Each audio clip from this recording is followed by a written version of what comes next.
and continuing. So you're just going every other. So you go from one side to the other side, right? 1 and 2. Usually it doesn't take as long as I'm making it take. It's just a little farther away from my face and I'm looking through the camera to do it. So it makes it a little bit harder.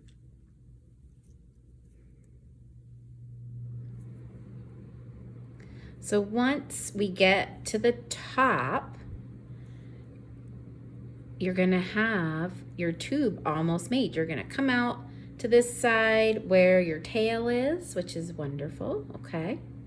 Okay, so now we want to do what's called burying your thread.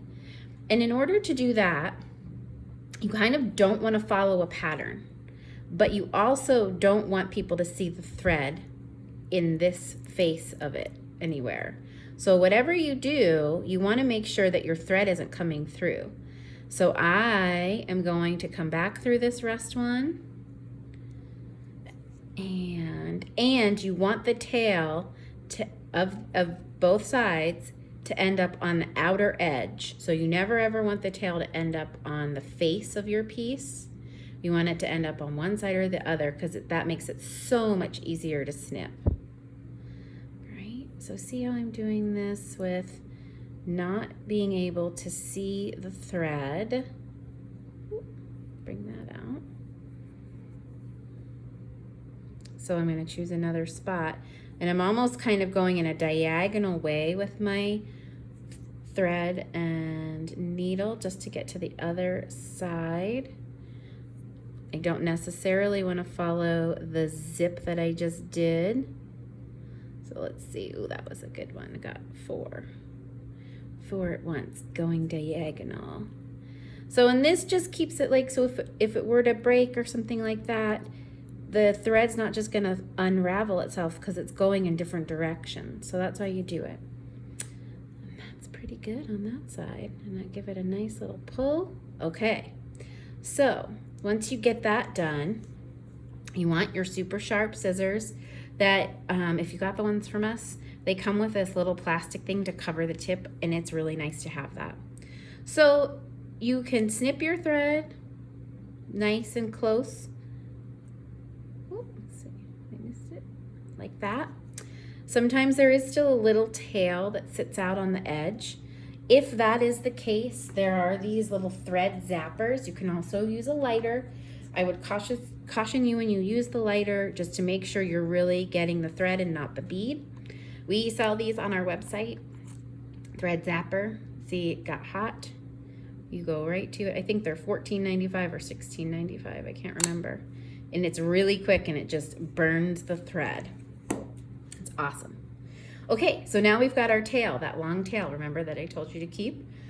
And we're going to do the same thing. We're going to bury that. So what we need to do is thread our needle.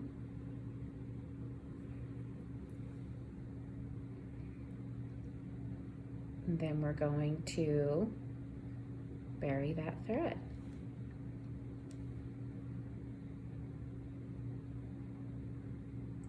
Threading the needle.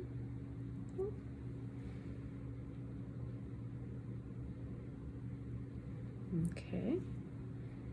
So it's that same concept. We're going to go across the line, right? So now I'm going to go, I went the other way before, so now I'm going to go purples because I went to the right before. And just remember, we're keeping it diagonal, however you're doing it. Sometimes there's a few spots that can be difficult to get through at first because you've woven through them several times already. So I'm just crossing over, staying away from the spot I did the zip up, right? So I'm just gonna go diagonal. So you can't see the thread. If you don't go diagonal, then you'll be able to see your thread. Some people might like that. It can be considered an embellishment to see the thread. if you have a really funky color, and we sell it in all different colors. And in some of our projects, we purposefully have our thread showing because of that, because there's a nice contrast. So that's an option too. Okay, so there we go. Have that. I'm going to take my needle off, put it in my little bead mat, which is why the bead mats are so nice, because you can stick it into it.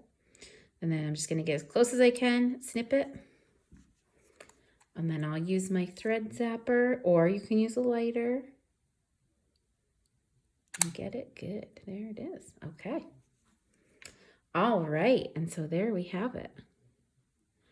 And then, like I said, this one's from Colorway 1. So these are all the colors.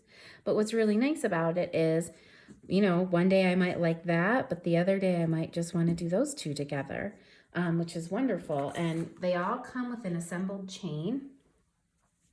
So all you have to do is thread it on. So you just undo the chain and thread it on. You wear one at a time, wear all 5, wear 3. We do sell additional chains by themselves that are already assembled. If you're making 5 and want to give a couple away as a gift and need a chain, we've got silver and gold options, or maybe you want a silver and gold option for yourself. You can add it on. But there you have it. This is our fall wardrobe drop collection. I was working on colorway 1, but there are 2 colorways, and each colorway has 5 color stories, which is pretty exciting. And if you have questions, of course, feel free to email us anytime, store@bathingbeautiesbeads.com. You can message us on Instagram, and I appreciate your willingness to try out our tutorials. As you can tell, this is some of our new education that we're starting. We are trying to get better with every tutorial that we do. We do have some free ones on our Instagram page, Bathing Beauties Beads, and it's on our Instagram station. And we have a lot more tutorials coming, so hopefully you'll check back with us. And we hope you have an awesome day. Thanks for beading with us.